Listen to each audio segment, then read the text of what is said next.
اور وہ زمانہ یاد کرو جب لیا ہم نے توریات میں قول و اقرار بنی اسرائیل سے کہ عبادت مت کرنا کسی بجز اللہ تعالیٰ کے، یعنی ایک اللہ کو چھوڑ کر دوسرے کے اوپر دوسرے کا عبادت نہ کرنا، اور ماں باپ کی اچھی طرح خدمت گزاری کرنا، اور اہل قرابت کی بھی، اور بے باپ کے بچوں کی بھی، اور غریب محتاجوں کی بھی، اور عام لوگوں سے بات اچھی طرح خوشی خلق سے کہنا،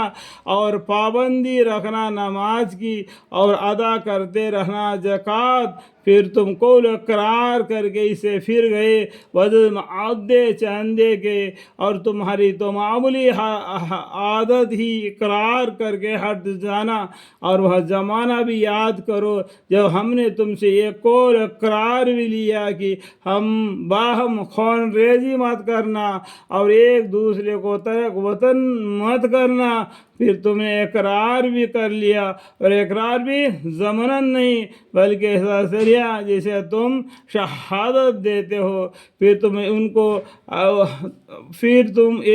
آنکھوں کے سامنے موجودی ہے کہ قتل و قتال بھی کرتے ہو، اور ایک دوسرے کو ترک وطن بھی کراتے ہو، اس طور پر کہ ان اپنوں کے مقابل میں ان کی مخالف قوموں کی امداد کرتے ہو گناہ اور ظلم کے ساتھ، اور اگر ان لوگوں میں سے کوئی گرفتار ہو کر تم تک پہنچ جاتا ہے تو ایسیوں کے کچھ خرچہ کرا رہا کرا دیتے ہو، حالانکہ یہ بات بھی معلوم ہے کہ تم کو ان کا ترک وطن کرا دینا بھی ممنوع ہے۔ کیا بس یوں کہو کہ کتاب توریات کے بعض احکام پر تم ایمان رکھتے ہو اور بعض پر ایمان نہیں رکھتے؟ اور کیا سزا ہو ایسے شخص کی جو تم لوگوں میں سے ایسی حرکت کرے بغیر رسوائی کے دنیا زندگی میں، اور روز قیامت کو بڑی سخت عذاب میں ڈال دیے جائیں گے۔ اللہ تعالیٰ کچھ بے خبر نہیں ہے تمہارے اعمال جس سے، یعنی اللہ تعالیٰ کچھ بے خبر نہیں ہے تمہارے اعمال جس سے، وما اللہ بغافل عما تعملون۔